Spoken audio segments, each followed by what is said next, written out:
Deus amado, como é que eu vou ler isso em 20 minutos? 4 capítulos gigantes, vamos lá.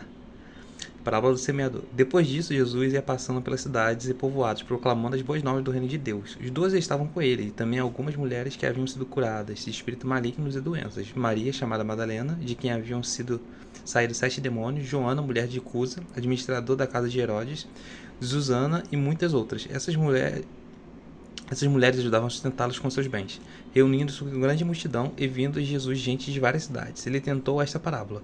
O semeador saiu a semear, enquanto lançava a semente. Parte dela caiu à beira do caminho, foi pisada e as aves do céu comeram. Parte dela caiu sobre as pedras, e quando germinou, as plantas secaram, porque não havia umidade. Outra parte caiu entre espinhos, que cresceram com ela e sufocaram as plantas. Outras ainda em boa terra, cresceu e deu boa colheita, a 100 por um. Tendo isso, exclamou: Aquela que tem ouvidos para ouvir, ouça. Aquele que tem ouvidos para ouvir, ouça. Seus discípulos perguntaram-lhe o que significava aquela parábola. Ele disse: A vocês foi dado conhecimento dos mistérios do reino de Deus, mas aos outros venho e falo por parábolas, para que vendo não vejam e ouvindo não entendam. Este é o significado da parábola. A semente é a palavra de Deus. As que caíram na beira do caminho são os que ouvem. E então veio o diabo e tira a palavra do coração, para que não creiam e não sejam salvos. As que caíram sobre pedras são as que recebem a palavra com alegria. Quando ouvem, mas não têm raiz, creem durante algum tempo, mas desistiram na hora da aprovação. As que caíram entre espinhos são os que ouvem, mas ao seguirem seus caminhos são sufocados pelas preocupações, pela riqueza e pelos prazeres dessa vida, e não amadurecem. Mas os que caíram em boa terra são os que com um coração bom e generoso ouvem a palavra, e retêm e dão fruto com perseverança. Glória a Deus. Ninguém acende uma candeia e esconde em um jarro, ou coloca debaixo de uma cama. Ao contrário, coloca no lugar apropriado, de modo que os que entram podem ver a luz. Porque não há nada oculto que não venha a ser revelado, e nada escondido que não venha a ser conhecido e trazido à luz. Portanto, considere atentamente como vocês estão vindo. A quem tiver, mais lhes será dado. De quem não tiver, até o que pensa que tem se lhe tirado. A mãe e os irmãos de Jesus foram vê-lo, mas não conseguiram aproximar-se dele, por causa da multidão. Alguém lhe disse: Tua mãe e teus irmãos estão lá fora e querem te ver. Ele lhes respondeu: Minha mãe e meus irmãos são aqueles que ouvem a palavra de Deus e a praticam. Certo dia, Jesus disse aos seus discípulos: Vamos ao outro lado do lago. Eles entraram no barco e partiram. Enquanto navegavam, ele adormeceu. Abateu-se sobre o lago um forte vendaval, de modo que o barco estava sendo inundado e eles corriam um grande perigo. Os discípulos foram acordados e clamaram: Mestre, mestre, vamos morrer. Ele se levantou e repreendeu o vento e a violência das águas. Tudo se acalmou e ficou tranquilo. Onde está a sua fé? Perguntou ele aos seus discípulos. Amedrontados e admirados, eles perguntaram uns aos outros: Quem é esse que o vento e as águas dão ordens e eles lhes obedecem? Navegaram pela região dos Gerazenos, que fica do outro lado do lago, frente a Galiléia. Quando Jesus pisou na terra, foi ao encontro dele, um endemoniado daquela cidade. Fazia muito tempo que aquele homem não usava roupas nem vivia em casa alguma, mas nos sepulcros. Quando viu Jesus, gritou, prostrou-se aos pés dele e disse em alta voz: Que queres comigo, Jesus, filho do Deus Altíssimo? Rogo-te que não me atormente, pois Jesus havia ordenado que o espírito imundo saísse daquele homem. Muitas vezes ele tinha apoderado-se dele mesmo, se apoderado dele. Mesmo com os pés e as mãos acorrentados, ele se entrega aos cuidados dos guardas, quebrava correntes e era levado pelo demônio em lugares solitários. Jesus lhe perguntou: Qual o seu nome? Legião, respondeu ele, porque muitos demônios haviam entrado nele e imploravam-lhe que não os mandasse para o abismo. Uma grande manada de porcos estava pastando naquela colina. Os demônios imploraram a Jesus que lhes permitisse entrar neles, e Jesus lhe deu permissão. Saindo do homem, os demônios entraram nos porcos, e toda a manada tirou-se precipício abaixo em direção ao lago e se afogou. Vendo o que acontecera e que eu cuidava dos porcos que fugiam, e contaram esses fatos na cidade e nos campos. E o povo foi ver o que havia acontecido. Quando se aproximou de Jesus, viram que um homem que não havia demônios, que havia saído dos demônios. Estava sentado aos pés de Jesus, vestido em perfeito juízo, e ficaram com medo. Os que tinham visto contaram ao povo como o endemoniado foi curado. Então o povo da região de Zazeno suplicou a Jesus que se retirasse, porque estavam dominados pelo medo, e entrou no barco e regressou. O homem que havia saído demônios suplicava que deixasse ir com ele, mas Jesus o mandou embora, dizendo: Volte para casa e conte quanto Deus fez a você. Assim o homem se foi e anunciou à cidade inteira quanto Jesus tinha feito por ele. Quando Jesus voltou, uma multidão recebeu com alegria, pois todos que esperavam estavam no homem, pois todos o esperavam. Então um homem chamado Jairo, dirigente da sinagoga, veio e prostrou-se aos pés de Jesus, implorando que fosse à sua casa, porque sua única filha, de cerca de 12 anos, estava à morte. Estando Jesus a caminho da multidão, comprimia. E estava ali certa mulher que havia 12 anos vinha sofrendo de hemorragia, e gastara tudo o que tinha com os médicos, mas ninguém pudera curá-la. Ela chegou por trás dele, tocou a borda do seu manto e imediatamente cessou sua hemorragia. Quem tocou em mim? Perguntou Jesus. Como todos negassem, Pedro disse: Mestre, a multidão se aglomera e te comprime. Mas Jesus disse: Alguém tocou em mim, eu sei, e de mim saiu o poder. Então a mulher, vendo que não conseguia passar despercebida, veio tremendo e prostrou seus pés de Jesus. Na presença de todo o povo, contou por que tinha tocado nele e como foi instantaneamente curada. Então lhe disse Jesus: Filha, sua fé te curou. Vá em paz. Enquanto Jesus ainda estava falando, chegou alguém na casa de Jairo, dirigente da sinagoga, e disse: Sua filha morreu, não incomode mais o mestre. Ouvindo isso, Jesus disse a Jairo: Não tenha medo, tão somente creia e ela será curada. Quando chegou à casa de Jairo, não deixou ninguém entrar com ele, exceto Pedro, João e Tiago, e o pai e a mãe da criança. Enquanto isso, todo o povo estava se lamentando, chorando por ela. Não chorem, disse Jesus. Ela não está morta, mas dorme. Todos começaram a rir dele, pois sabiam que ela estava morta. Mas ele a tomou pela mão e disse: Menina, levanta-se. O espírito dela voltou e se levantou imediatamente. Então Jesus lhe ordenou que dessem de comer a ela. Os pais dela ficaram maravilhados, mas ele lhes ordenou que não contasse a ninguém o que tinha acontecido. Reunindo os 12, Jesus lhe deu poder e autoridade para expulsar demônios e curar as doenças. E ouvindo a pregar no reino de Deus e a curar os enfermos, ele disse-lhe: Não levem nada pelo caminho, nem bordão, nem saco de viagem, nem pão, nem dinheiro, nem túnica extra, na casa em que vocês entrarem. Fiquem ali até partirem. Se não receberem, sacudam a poeira dos seus pés quando saírem da cidade como testemunho contra eles. Então eles saíram e foram pelos povoados, pregando o evangelho e fazendo curas por toda parte. Herodes, o tetrarca, ouviu falar de tudo o que estava acontecendo e ficou perplexo, porque algumas pessoas estavam dizendo que João tinha ressuscitado dos mortos, outros que Elias tinha aparecido e ainda outros que um dos profetas do passado tinha voltado à vida. Mas Herodes disse: João eu decapitei. Quem, pois, é esse que ouça essas coisas e procurava vê-lo? Ao voltarem, os apóstolos relataram a Jesus o que tinha feito. Então ele os tomou e retiraram-se para uma cidade chamada Betsaida. Mas a multidão ficava sabendo e seguiram. E ele acolheu e falava-lhes acerca do reino de Deus, e curava os que precisavam de cura. Ao fim da tarde, os 12 aproximavam-se dele e disseram: Mandem embora a multidão, para que eles possam ir aos campos vizinhos, aos povoados, e encontrem comida pousada, por aqui estamos num lugar deserto. Ele, porém, respondeu: Deem-lhes vocês algo para comer. E eles disseram: Temos apenas 5 pães e 2 peixes, a menos que compremos alimento para toda essa multidão. E estava ali cerca de 5.000 homens. Mas ele lhes disse aos seus discípulos: Façam-nos sentar em grupos de 50. Os discípulos assim fizeram. Todos se assentaram, tomando 5 pães e 2 peixes. E olhando para o céu, deu graças e os partiu. Em seguida, entregou os discípulos para que servissem ao povo. Todos comeram e ficaram satisfeitos. Os discípulos recolheram 12 cestos cheios de pedaços que sobraram. Certa vez Jesus estava orando em particular, e com ele estavam os seus discípulos. Então lhes perguntou: Quem as multidões dizem que eu sou? E eles responderam: Alguns dizem que é João Batista, outros Elias, e ainda outro que és um dos profetas do passado que ressuscitou. E vocês, o que dizem? Perguntou. Quem vocês dizem que eu sou? Pedro respondeu: O Cristo de Deus. Jesus advertiu severamente que não contasse isso a ninguém, e disse: É necessário que o Filho do Homem sofra muitas coisas e seja rejeitado pelos líderes religiosos, pelos chefes dos sacerdotes e pelos mestres da lei. Seja morto e ressuscite no terceiro dia. Jesus dizia a todos: Se alguém quiser acompanhar-me, negue a si mesmo, tome diariamente a sua cruz e siga-me. Pois quem quiser salvar a sua vida, perderá. Mas quem perder a sua vida por amor de mim, por minha causa, este salvará. Pois que adianta um homem ganhar o mundo e perder-se e destruir a si mesmo?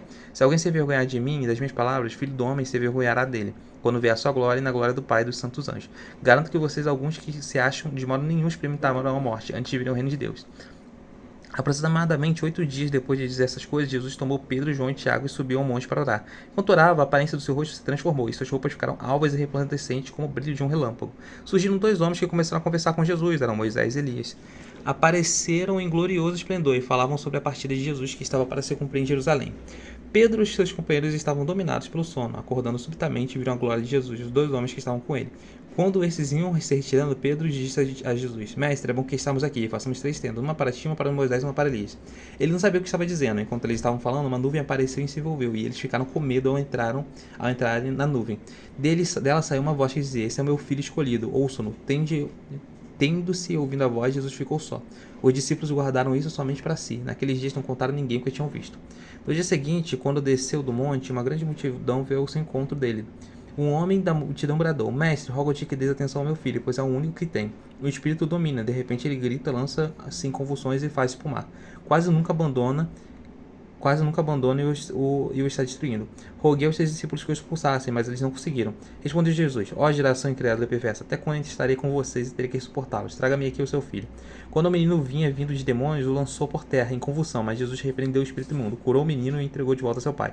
E todos ficaram atônitos ante a grandeza de Deus. E sendo todos maravilhados com tudo que Jesus fazia, ele disse aos seus discípulos: Ouça atentamente o que eu vou dizer ao filho do homem. O filho do homem será traído e entregue aos mãos dos homens. Mas eles não entendiam o que isso significava. Era-lhes encoberto para que não entendesse que tinham receio de perguntar a respeito dessa palavra. Começou uma discussão entre os discípulos acerca de qual seria o maior. Jesus, conhecendo seus pensamentos, tomou uma criança e colocou ao seu lado. Então lhe disse: Quem recebe essa criança em meu nome está me recebendo. Quem me recebe está recebendo aquele que me enviou. Pois aquele dentre vocês for menor, esse será maior. Disse João: Mestre, vimos um homem expulsando demônios em teu nome. E procuramos impedi-lo, porque ele não era um dos nossos. Não impeçam, disse Jesus, pois quem não é contra vocês é a favor de vocês. Aproximando-se o tempo em que seria levado aos céus, Jesus partiu resultantemente em direção a Jerusalém, e enviou mensageiros à sua frente. Indo estes, entraram num povoado samaritano para que lhes fazer os preparativos. Mas o povo dali não o recebeu, porque se notava que ele se dirigia para Jerusalém. Ao verem isso, os discípulos Tiago e João perguntaram: Senhor, queres que façamos cair fogo do céu para destruí-los? Mas Jesus, voltando-se, os repreendeu, dizendo: Vocês não sabem que espécie de espírito vocês são, pois o Filho do Homem não veio para destruir a vida dos homens, mas para salvá-los. E foram para outro povoado. Quando andavam pelo caminho, um homem lhe disse: Eu te seguirei por onde quer que fores. Jesus respondeu: As raposas têm suas tocas, e as aves do céu têm seus ninhos, mas o Filho do Homem não tem onde repousar a cabeça. A outro disse: Siga-me. Mas o homem respondeu: Senhor, deixe-me ir primeiro a sepultar meu pai. E Jesus lhe disse: Deixe que os mortos sepultem seus próprios mortos. Você, porém, vai e clame o reino de Deus. Ainda outro disse: Eu vou seguir-te, Senhor, mas deixa-me primeiro voltar e despedir-me da minha família. Jesus respondeu: Ninguém que põe a mão do arado e olha para trás é apto para o reino de Deus. Depois disso, o Senhor designou outros 72 e os enviou 2 a 2 adiante dele, a todas as cidades e lugares para onde ele estava prestes a ir. Ele disse: A colheita é grande, mas os trabalhadores são poucos. Portanto, peçam ao Senhor da colheita que mande trabalhadores para a sua colheita. Vão. Eu estou enviando como cordeiros entre os lobos. Não levem bolsa, nem saco de viagem, nem sandálias, não saúdem ninguém pelo caminho. Quando entrarem numa casa, digam primeiro: paz a essa casa. Se houver ali um homem de paz, e a paz de vocês repousará sobre ele. Se não, ele voltará para vocês. Fiquem naquela casa e comam e bebam o que derem a vocês, pois os trabalhadores merecem o seu salário. Não fiquem mudando de casa em casa. Quando entrarem numa cidade e forem bem recebidos, como que for preciso diante de vocês. Curem os doentes que ele houver, e digam-lhes: o reino de Deus está próximo a vocês. Mas quando entrarem numa cidade e não forem bem recebidos, saiam por suas ruas e digam: até o pó da sua cidade que se apegou aos nossos pés sacudam sobre vocês. Fiquem certos disso, o reino de Deus está próximo. Eu digo: aquele que ouvirá mais tolerância para Sodoma do que para essa cidade. Ai de você, Corazim! Ai de você, Betsaida! Porque se os milagres que foram realizados entre vocês o fossem em Tiro e Sidom, há muito tempo eles teriam se arrependido, vestindo roupas e sacos e cobrindo-se de cinza. Mas no juízo haverá menor rigor para Tiro e Sidom do que para vocês. E você, Cafarnaum, será levado ao céu? Não, você descerá até o Hades. Até aquele que dá ouvidos a vocês está me ouvindo. Aquele que eu rejeito está me rejeitando, mas aquele que me rejeita está rejeitando aquele que me enviou. Os 72 voltaram alegres e disseram: Senhor, até os demônios submetem até nós em teu nome. Ele respondeu: Eu vi Satanás caindo do céu como relâmpago. Eu dei a vocês autoridade para pisarem sobre cobras e escorpiões e sobre todo o poder do inimigo. Nada lhes fará dano, contudo alegrem-se não porque o Espírito se submete a vocês, mas porque seu nome serão escritos nos céus. Naquela hora Jesus exultando no Espírito Santo disse: Eu te louvo, Pai, Senhor dos céus e da terra, porque escondeste essas coisas dos sábios e ocultos e revelaste aos pequenininhos. Sim, Pai, pois assim foi teu agrado. Todas as coisas me foram entregues por meu Pai. Ninguém sabe quem é o Filho, a não ser o Pai. Ninguém sabe quem é o Pai, a não ser o Filho. Aqueles a quem o Filho quiser, e aqueles a quem o Filho quiser revelar. Então ele se voltou para os seus discípulos e lhes disse em particular: Felizes são aqueles que veem o que vocês veem, pois eu digo que muitos profetas e reis desejam ver o que vocês estão vendo, mas não viram, e ouvi o que vocês estão vendo, mas não ouviram. Certa ocasião, um perito na lei levantou para pôr Jesus à prova. Ele perguntou: Mestre, o que preciso fazer para herdar a vida eterna? O que está escrito na lei? Respondeu Jesus: Como você a lê? Ele respondeu: Ame o Senhor, seu Deus, de todo o coração, de toda a sua alma, de todas as suas forças, de todo o seu entendimento. E ame o seu próximo como a ti mesmo. A si mesmo, disse Jesus. Você respondeu corretamente: Faça isso e viverá. Mas ele, querendo justificar-se, perguntou a Jesus: E quem é o meu próximo? Em resposta, Jesus disse: Um homem descia de Jerusalém para Jericó, quando caiu nas mãos de saltantes. E essa história é maneira. Esses lhe tiraram as roupas e espancaram-no, e se foram deixando-o quase morto. Aconteceu estar descendo pela mesma estrada um sacerdote. Quando viu o homem, passou pelo outro lado, e assim também um levita. Quando chegou ao lugar, o viu, passou por outro lado. Um samaritano, estando na viagem, chegou onde se encontrava o homem, e quando viu, teve piedade dele. Aproximou-se, enfaixou as feridas e derramou nela vinho e óleo, depois colocou sobre o seu próprio animal. Levou-o para uma hospedaria, cuidou dele. No dia seguinte, deu 2 denários ao hospedeiro e lhe disse: cuide dele, quando eu voltar, pagarei as despesas que você tiver. Qual desses 3 você acha que foi o próximo homem que caiu nas mãos dos assaltantes? Aquele que teve misericórdia dele, respondeu o perito da lei. E Jesus lhe disse: vai e faça o mesmo. Caminhando Jesus e seus discípulos chegaram a um novo povoado onde certa mulher chamada Marta o recebeu em casa. Maria, sua irmã, ficou sentada aos pés do Senhor, ouvindo a palavra. Marta, porém, estava ocupada com muito serviço. E aproximando-se dele, perguntou: Senhor, não te importa que minha irmã tenha me deixado sozinha com o serviço? Diz-lhe a que me ajude. Respondeu o Senhor: Marta, Marta, você está preocupada e inquieta com muitas coisas. Todavia, apenas uma é necessária. Maria escolheu a boa parte, e essa não lhe será tirada.